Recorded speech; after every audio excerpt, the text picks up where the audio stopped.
The Boeing 737 is one of the most popular passenger jets in the world. Around the globe, the plane has carried more than 12 billion passengers. It's the backbone of the aviation industry.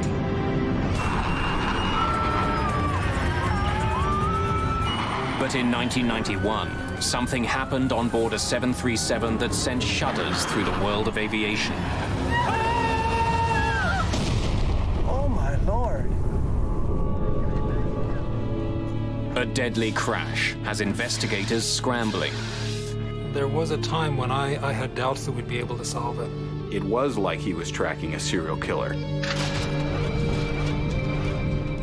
The hunt for answers will take 10 long and grueling years. The fate of the airline industry hangs in the balance. And the mystery isn't solved until more than 150 people are dead.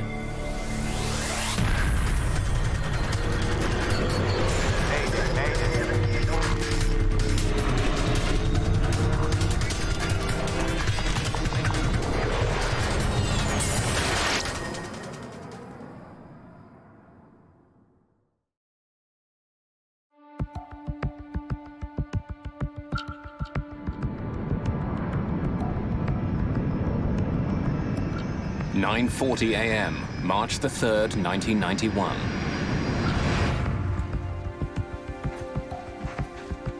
After a short 17-minute trip from Denver, United Airlines Flight 585 is on final approach into Colorado Springs. It looks like a perfect day for flying, but there's trouble in the air.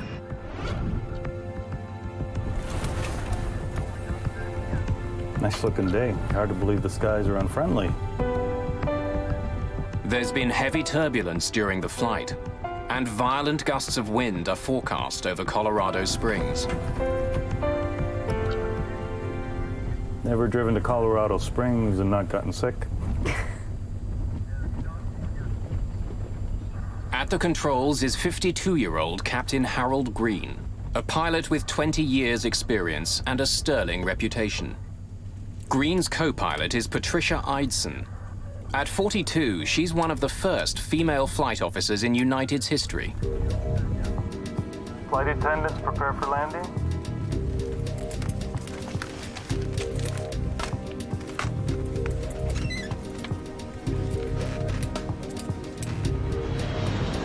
At Colorado Springs Municipal Airport, Air Traffic Controller James Rayfield is ready to bring Flight 585 in.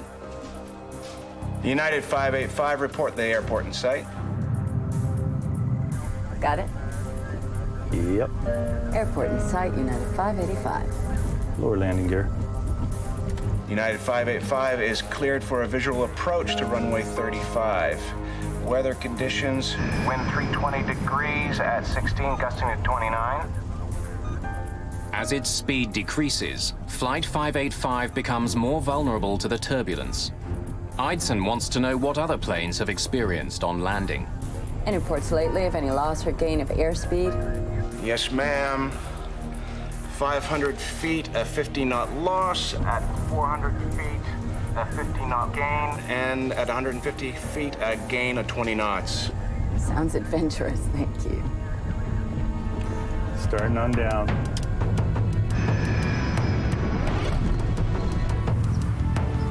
Less than 3 kilometers from the airport, retired policeman Harold Darnell is on his way to a local flea market. A kilometer overhead, Green and Eidson focus on keeping their speed constant as they descend. Wait, a 10-knot change here. Yeah, I know. Awful lot of power to hold that airspeed. As United 585 approaches the runway, Darnell feels something strange. Oh, what the heck was that? Out of nowhere, a powerful gust of wind strikes his vehicle, almost blowing him off the road. Another 10-knot gain. 30 flaps. From the control tower, James Rayfield can now see Flight 585's final approach. As the aircraft closes in on the airport, the ride gets even bumpier. Well, we're at 1,000 feet. Then, without warning, the 737 starts to spin out of control. Oh, God, save me!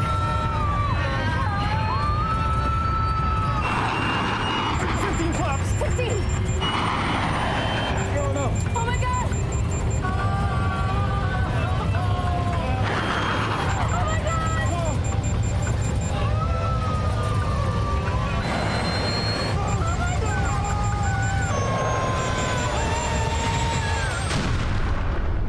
Oh my Lord. Crash! Crash!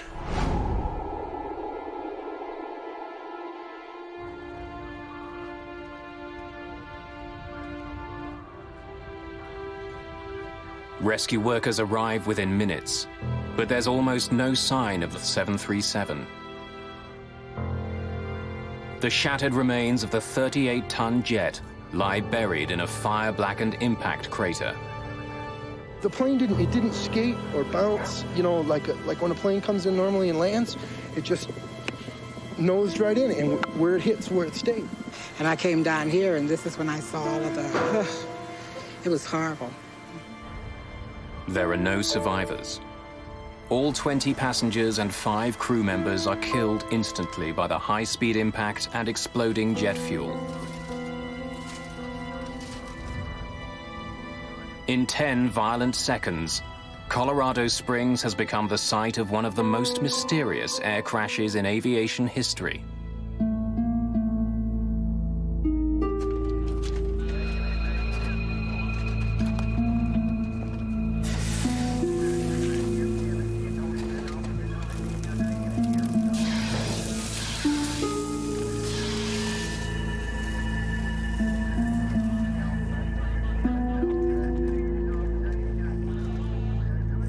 By nightfall, investigators from the National Transportation Safety Board descend on Colorado Springs.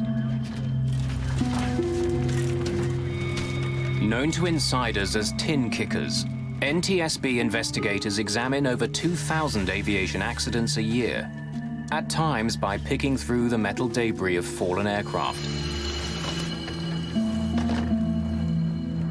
While coroners mark the location of human remains in red, NTSB investigators mark scraps of metal in yellow, looking for clues to help them solve the mystery of Flight 585.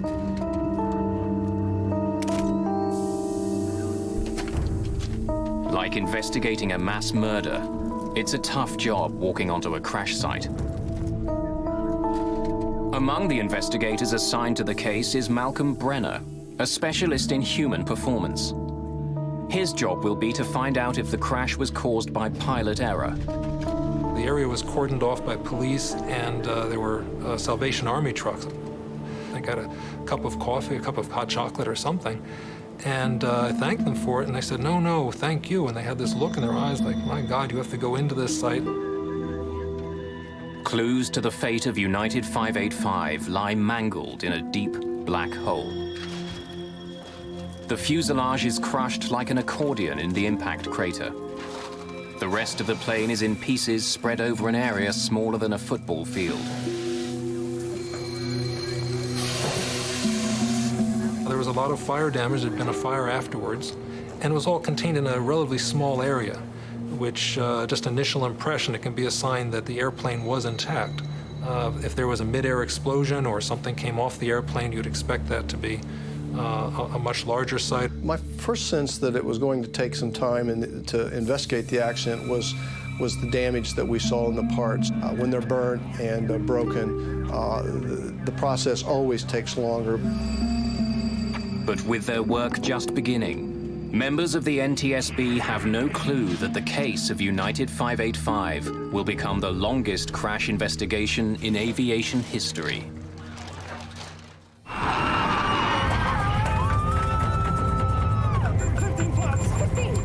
A clear late winter day in 1991 turned deadly in just 10 short seconds.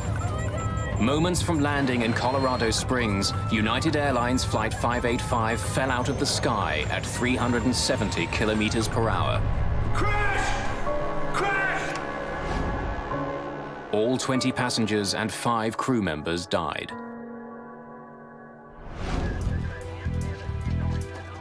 The National Transportation Safety Board begins a painstaking investigation into the crash. Engine turbines, hydraulic pressure gauges, the cockpit voice recorder, and in-flight data recorder are all carefully extracted from the site, photographed, and sent to the lab for analysis.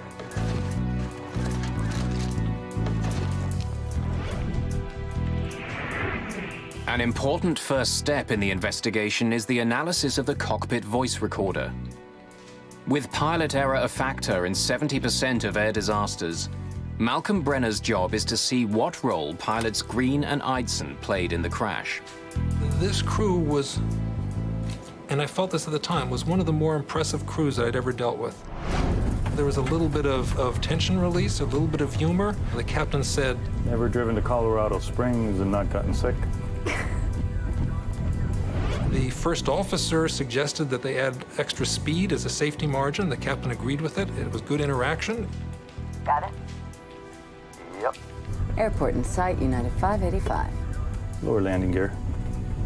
This is a sense of an excellent crew, caught randomly, if anything. So again, that was my first impression, is that this would be consistent more with a hardware situation. As more about Flight 585 becomes known, mechanical failure becomes a serious suspect. Just seconds before it crashed, the plane rolled onto its back and spun wildly out of control. Investigators wonder if the sudden motion was caused by the plane losing an engine or a wing. From the state of the aircraft on site, it's clear that it was intact at the time of the crash. What investigators don't know is if the engines were still working at impact.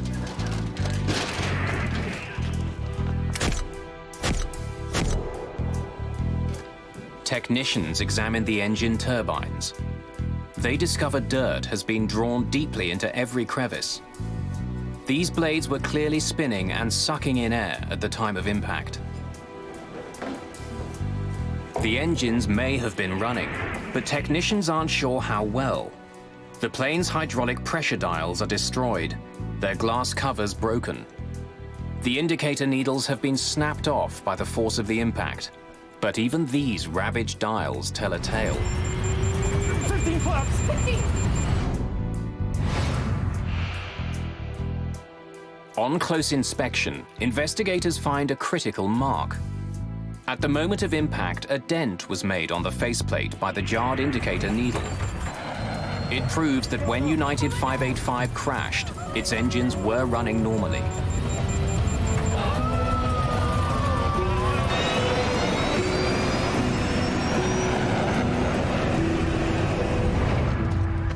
With engine failure ruled out, there seems to be only one other mechanical explanation for why 585 suddenly rolled over and then fell out of the sky.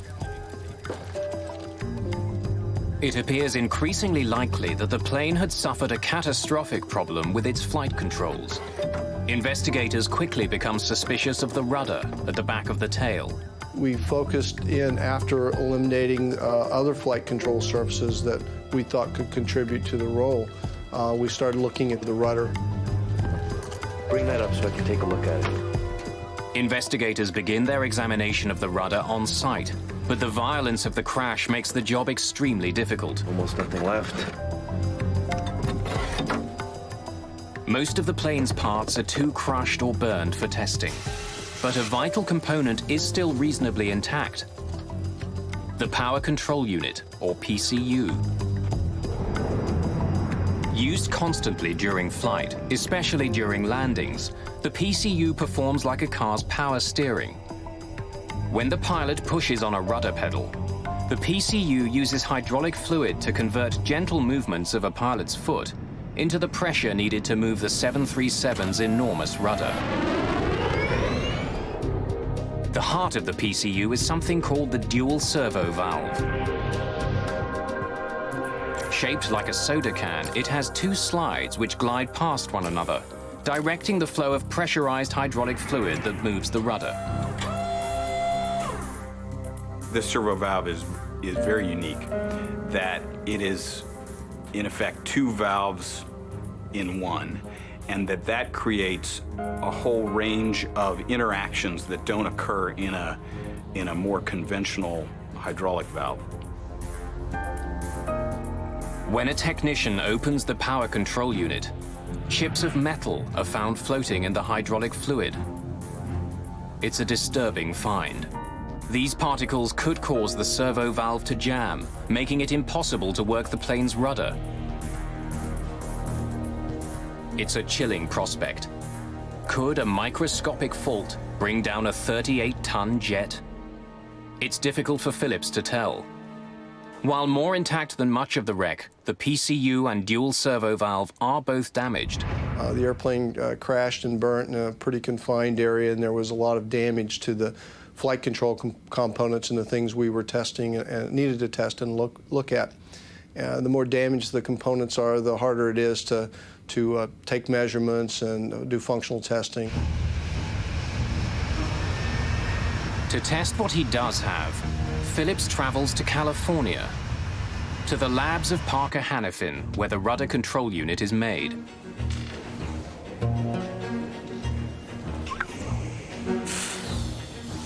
The curious metal chips floating in the PCU's chambers are dismissed.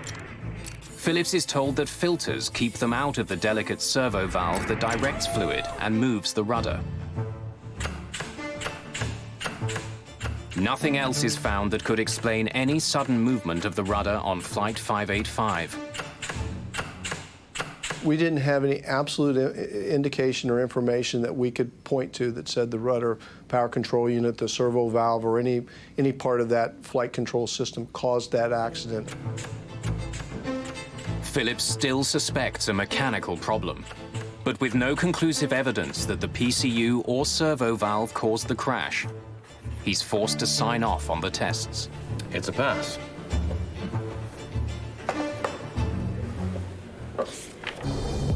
With Phillips at a dead end, only bad mountain weather remains as a primary suspect.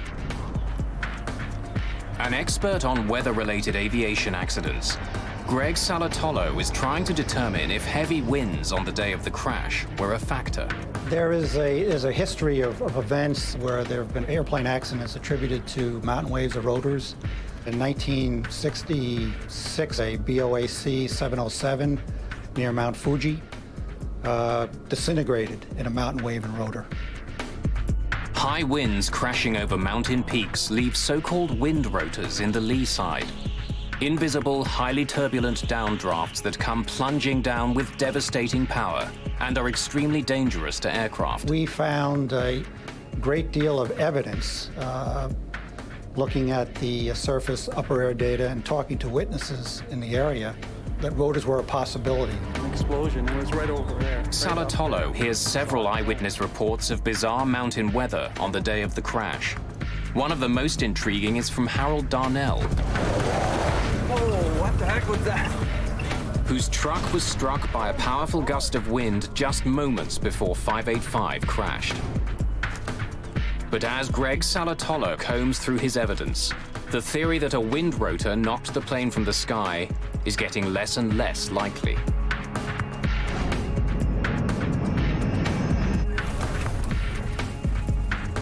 Nice looking day. Hard to believe the skies are unfriendly. Wind rotors are areas of extremely low barometric pressure. So if Flight 585 did pass through one, its altimeter reading would have spiked as the plane was blown suddenly upwards.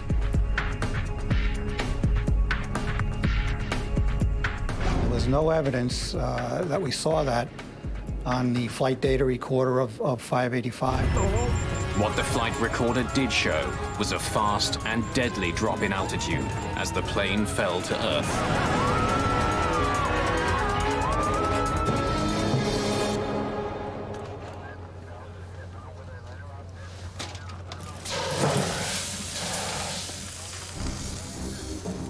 It's been 21 months since the investigation into the crash of United Flight 585 began. Almost 2 years in which the NTSB has studied the crew, the weather, the rudder, and thousands of other pieces of evidence. They've come up empty-handed. For only the fourth time in its history, the NTSB releases a report which doesn't reach a conclusion. The cause of the crash of Flight 585 is undetermined. We had put a lot of time and effort into the investigation, and we just weren't sure what had happened. It was like he was tracking a serial killer. He was frustrated that they had not solved 585. He did not want that to happen again. But almost 2 years after the report on 585 is released, the killer strikes again. At 7 p.m. on a clear, windless day, U.S. Air Flight 427 is nearing Pittsburgh. Captain Peter Germano and First Officer Chuck Emmett are getting ready for their final approach. Folks, from the flight deck, we should be on the ground about 10 more minutes. Sunny skies, a little hazy. Flight attendants, please prepare for landing. I ask you to check the security of your seatbelt. Thank you. U.S. Air 309, descend and maintain 6,000. As they close in on the airport, the pilots are on the lookout for another flight about 10 kilometers ahead of them. Looking for the traffic. Turning 100. U.S. Air 427. I see the jet stream. As they pass through the turbulence left behind by the other flight, their jet suddenly and alarmingly rolls left. Hold on, hold on. Hold on. Shoot! Nothing the pilots do seems to have any effect.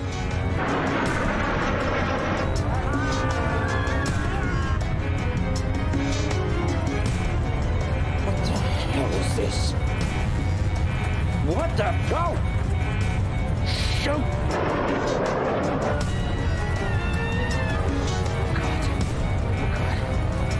God. 427, emergency!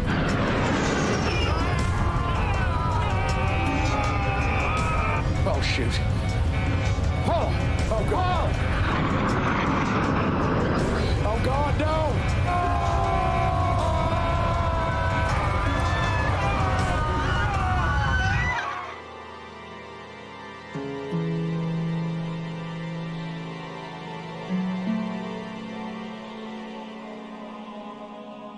Rescue crews arrive quickly, but the fate of Flight 427 is tragically clear. There's no hope for the 132 passengers and crew. The human carnage is so bad, authorities declare the crash site a biohazard. U.S. Air 427 accident was the first U.S. accident where biohazard suits were used, and it made it more difficult. They were uncomfortable, they were hot, and to this day, when I put on a pair of rubber gloves, for any reason, I'm instantly transformed back to the site in Pittsburgh. Captain John Cox, a 737 pilot and a flight systems specialist with the Airline Pilots Association, is asked to join the team investigating the crash of Flight 427. As coroners attempt to collect human remains, NTSB lead investigator Tom Houter already knows his hunt for clues will be long and painstaking. When we first arrived at the crash site, well, first of all, there was no aircraft there. There were only bits and pieces of the airplane. It wasn't really recognizable as an airplane. With the help of eyewitnesses, information from the flight data recorder and the cockpit voice recorder, investigators begin to quickly see some striking similarities between 427 and the unsolved case of United 585. In fact, they seem to be mirror images of each other. On final approach, United 585 rolls right, while US Air 427 rolls to the left. Oh, God, flip! Hang on. Both crews are caught by surprise, and after just a few terrifying seconds, both aircraft plummet straight into the ground. Certainly the whole team was aware of the previous accident with United 585 in Colorado Springs. We try to keep that in the back of our minds and take a look at this one as to what it presents to us. As the investigation continues, The list of similarities grows. 427's engines were also attached and functioning at the time of impact. But for all the similarities, there's one important difference. Unlike United 585, as US Air 427 approached Pittsburgh, weather conditions were dead calm. Folks from the flight deck, we should be on the ground about 10 more minutes. Sunny skies, a little hazy. Taking a look at the flight data recorder information, the aircraft's approaching Pittsburgh. It's an extremely smooth night. There's just no turbulence at all. The pilots are relaxed. They're talking about the landing. Flight attendants, please prepare for landing. Ask you to check the security of your seatbelts. Thank you. As he did in the case of United 585, Greg Phillips will once again lead the investigation into the mechanical aspects of the crash. Almost immediately, he makes a promising discovery. Miraculously, much of US Air 427's tail and rudder appear intact.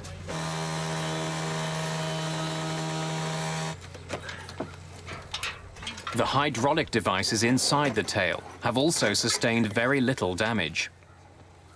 Phillips and Houter prepare to send the parts to the manufacturer, Parker Hannifin, for testing as soon as possible.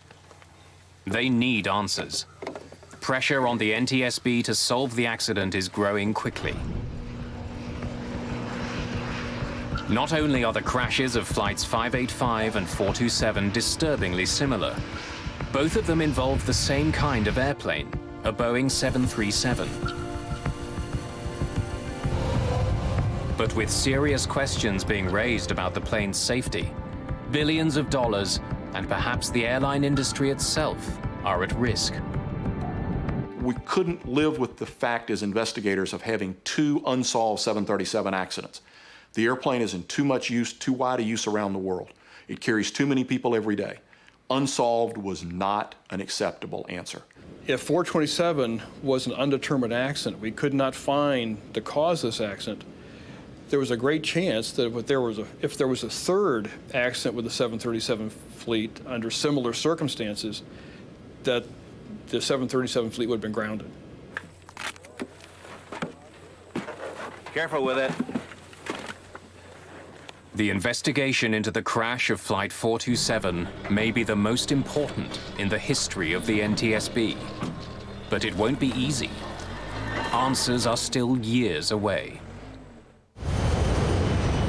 In just 3 years, 2 Boeing 737s have crashed in the United States with no survivors. Site United 585. In both cases, the planes were moments from landing. Flight attendants, please prepare for landing.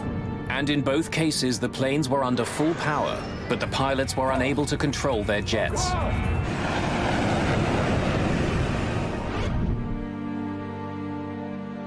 In the crash of United Flight 585, NTSB investigators were unable to find a cause.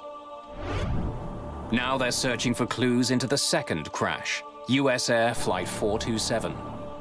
As the investigator in charge, I never allowed myself to think this investigation could go undetermined.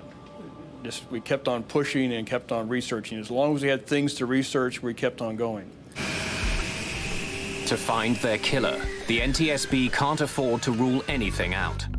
From the possibility that a collision with birds brought 427 down, to strange, even bizarre theories. They looked at electromagnetic interference. They got calls from people saying it might be Russian death rays. They considered everything. There were a couple of witnesses who gave reports of the aircraft suddenly descending and hovering before it blew up. We discounted those. But the investigation's primary suspect is the dual servo valve, part of the power control unit that moves the 737's rudder, and a suspect in the crash of United 585. Parker Hannifin made the valve. At its lab in California, investigators look inside the main cavity of the US Air power control unit. Just like in the earlier crash, they find tiny chips of metal floating in the hydraulic fluid. But once again, Parker and Boeing repeat their claim. Filters designed to stop any debris from interfering with the delicate metal slides have done their job. Investigator Greg Phillips wants to be absolutely sure. If the chips were blocking the slides, they would have left tiny scratch marks behind where they rubbed against the metal. But Phillips can't find any. Another pass. Okay. Phillips has technicians put the servo valve from Flight 427 through as many tests as he can think of, trying to find a weakness. If he can find one, it could explain why two planes were ripped from the sky. But he comes up empty. That unit passed all its operational tests. There wasn't any indication that it had failed, and it operated within the parameters we expected it to. Once again, the investigators are forced to shift their focus back to the pilots. By studying the plane's flight data recorder, investigators know that the jet's rudder was deployed fully to one side, what's called rudder hardover. We were definitely focused on rudder, on hardover rudder, full rudder input for about 20 seconds. It can be caused either by hardware, something unknown in the hardware, or it can be caused by pilot input. First Officer Chuck Emmett, who was flying 427, did indeed step down hard on his rudder and then held it there while the plane plummeted towards the Earth. It raised a grisly question. Was he trying to fly the plane into the ground? And looking at this, and being a pilot myself, is like, this doesn't seem like rational behavior. What the hell is this?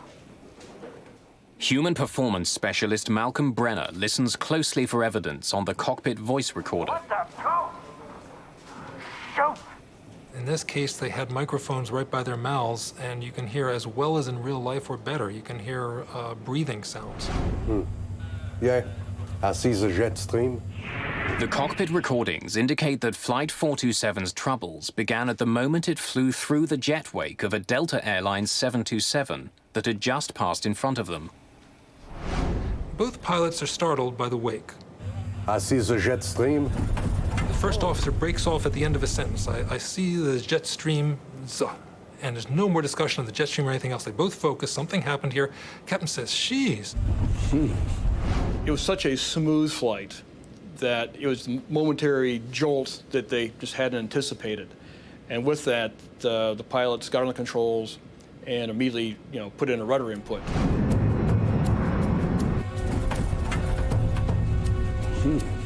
The cockpit recorder even records the thumping sound of the jet stream turbulence as 427 flies through it. As Flight 427 encounters the turbulence, Brenner hears something unusual. First Officer Emmett begins to grunt.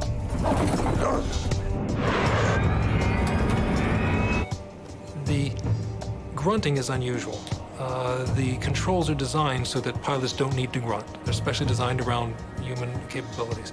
So to have someone grunting is typically a sign of an emergency. By matching data from the flight recorder with the crew's voices, Brenner is able to confirm that Emmett's grunts begin a split second after he pushed down on the rudder pedal, and 3 to 4 seconds after the wake turbulence affected Flight 427. What the hell? On their own, the cockpit voice recordings prove very little. But it seems clear that the crew weren't trying to crash their plane. Something happened which took them by surprise. They reacted as quickly as they could, but nothing they did seemed to help. What the hell is this? It's been almost 2 years since the crash of Flight 427, and the investigation has stalled. Now 2 737s have gone down in startlingly similar ways, and investigators still don't know why. We were all frustrated as months wore into years. What were we missing? It definitely took a toll in their personal lives. They worked incredibly long hours. They never stopped thinking about it. We were going up against an aircraft that had an incredible safety history. It was really everything you could see for 30 years. This has been a great airplane. We were trying to prove that there was something wrong with the straight A student.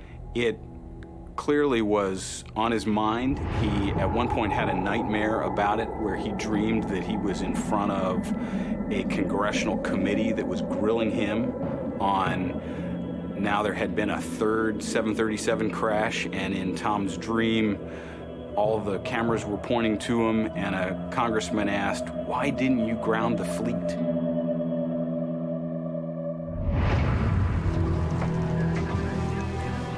Unsure of where to look next, and with the trail of evidence getting colder, investigators need a break in the case, and fast. East wing 517, you're clear for landing.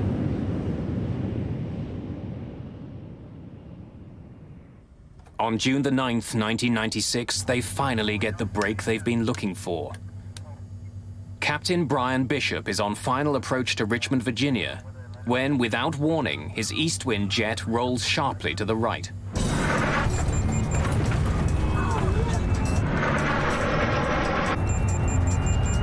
We didn't know to what extent, but we knew we had a problem with the rudder.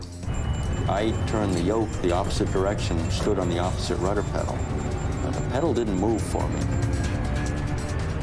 For over 30 seconds, the 737 flies in a precarious right bank as Bishop fights to keep it from rolling over.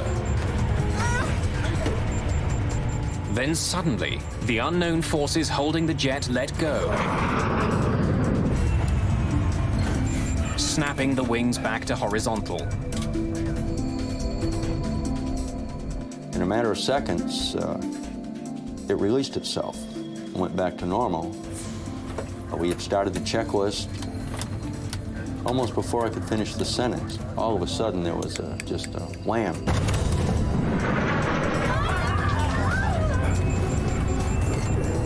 For a second time, the 737 is pushed onto its side. For 30 harrowing seconds, the 737 takes on a life of its own. Then, once again, as quickly as it began, the rollover stops. After the second time, I looked at the first officer and I said, "Declare an emergency. Tell the controller we have flight control problems."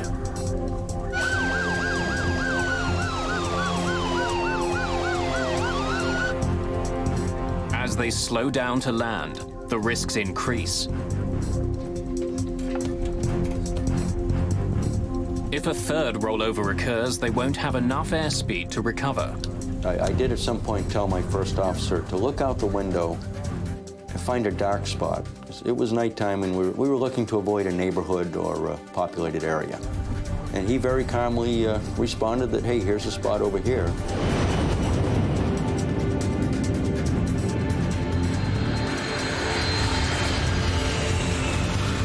But there is no third rollover. Bishop brings Flight 517 in high and fast and lands safely. Taxiing in is when I realized my legs were shaking. We got the aircraft to the gate, and I did pick up the PA to make an announcement to try to explain what had just happened to these people. And on picking up their microphone, I realized there was nothing I could say to make this any better. And probably for the first time in a long time, I was at a loss of words. So I simply put the microphone down and let it go at that. But Bishop won't remain speechless for long. By the next day, the investigation team has arrived in Richmond. Flight data recorded it was undamaged, an airplane undamaged. We launched to the scene. The airplane literally didn't move, stayed at its location in the airport until we got down there. There were a lot of FAA, a lot of NTSB, and they all wanted to talk to us very badly. It gave the NTSB a tremendous break because suddenly they had a 737 that had had a rudder incident that was intact, and they had a pilot who was alive and who could talk about it. I think they were much happier to have the airplane than me. I think the airplane probably gave them more to research than I ever could. NTSB investigators quickly determined that what happened on board Eastwind Flight 517 is alarmingly similar to events on Flights 427 and 585. If they can discover why Bishop's 737 rolled over, they may be able to crack 2 mysterious and fatal accidents. And when we said, well, what happened? They said, there was something wrong with the rudder pedal. The pedal wouldn't go down. I was standing on the rudder pedal and I couldn't get it to go down. My God. With Bishop's first-person testimony, investigators immediately zero in on Eastwind's rudder controls. The power control unit is removed, inspected, and then tested again and again. To the frustration of everyone, the unit performs perfectly. We tested that aircraft as is. It was intact. We went through it completely. We did flight tests with it, and it passed all tests. After a 5-year hunt for clues, a third mysterious rudder event on a 737, and a live pilot as a witness, Tom Houter still lacks the evidence he needs to crack his case. He decides to push his chief suspect, Flight 427's rudder controls, a little harder.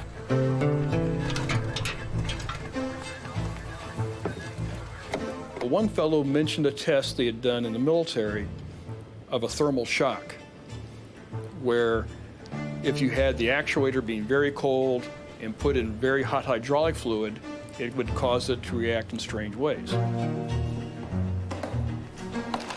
So we put together a thermal shock test, and this test was extreme to say the least. On August the 26th, 1996, in Valencia, California, NTSB investigators gather to watch the torture test of US Air 427's PCU. After soaking it in dry ice, the PCU is blasted with nitrogen gas to simulate the -40-degree temperatures at 10,000 meters. Then it's quickly injected with superheated hydraulic fluid and given the command to start working. As we were standing there listening to the actuator move left and right, it stopped. And it was not commanded to stop. It just jammed. Stopped working completely. Take a look. Systems investigator Greg Phillips now asks that the valve be taken apart and scanned for scratches. They find none. Look at that. Doesn't leave a trace. It's a crucial breakthrough to solving an almost perfect crime. Not only have they proven that the valve which controls the rudders can jam, no evidence is left behind. Tom Houter and his team have now found that a small hydraulic valve that controls the rudder of the world's most popular commercial jetliner can jam in the right circumstances. It's an ominous discovery, but incredibly, there's another shocking surprise in store for the investigators. October the 15th, 1996. For the last 5 years, the National Transportation Safety Board has been struggling to crack its toughest case. 2 completely separate but seemingly linked accidents. The crash of United 585 killed 25 passengers and crew. 3 years later, the US Air Flight 427 disaster took another 132 lives.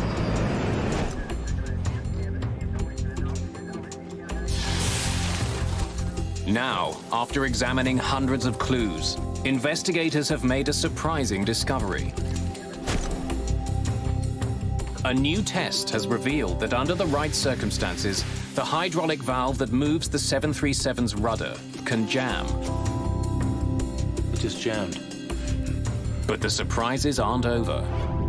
The most important breakthrough came when a Boeing engineer, examining the data from that test, discovered some numbers that indicated the valve at that point had actually reversed. Whoa. It's a stunning revelation. Not only can the servo valve jam, but it can then function in reverse. It means that any time a pilot tries to correct a rollover by pushing on the rudder might turn in the opposite direction, causing a fatal accident. And the reversal is like driving your car. You turn to the right, it goes left.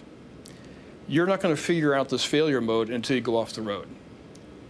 And in these cases, that's the pilots were faced with, something so unusual that they didn't understand what was happening. What the hell is this? They had evidence now that the valve was unique, that the valve not only could jam, but would reverse. 427, emergency! That would explain why the first officer, Chuck Emmett, would keep his foot on the rudder pedal, because he's thinking, why isn't the plane going right? And he's feeling the plane go to the left. To the very end, Chuck Emmett pushes hard, hoping his rudder will help him pull out of his deadly spiral. Tragically, he has no way of knowing that he's steering the aircraft straight into the ground. Ever driven to Colorado Springs and not gotten sick?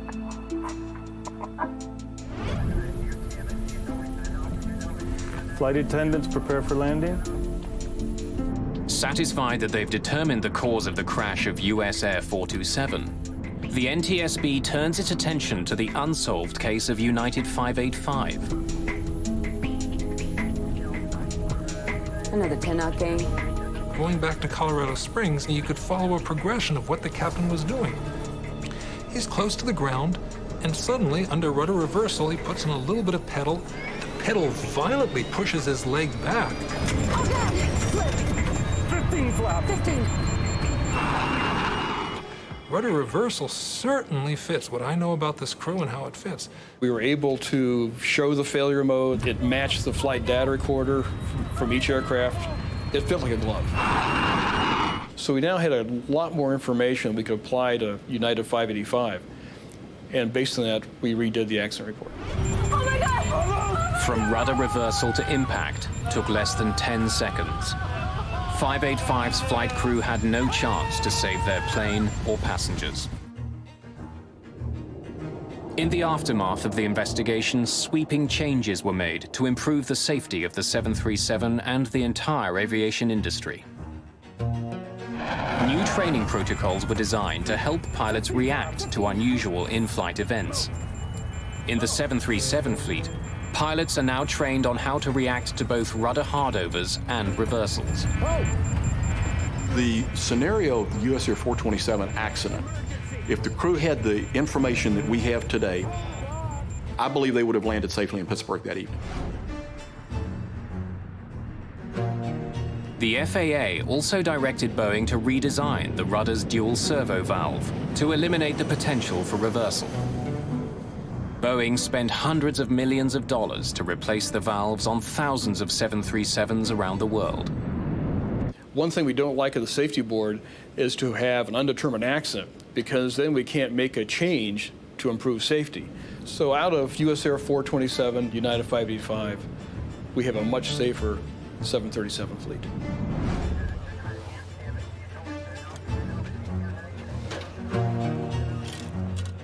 It took NTSB tin kickers 10 years to solve the mysterious crashes of flights 585 and 427, the longest investigation in aviation history.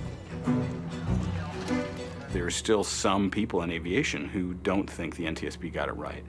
But I became convinced after talking to many people, pilots, engineers, people at Boeing, and spending a lot of time with the investigators, that they did get it right.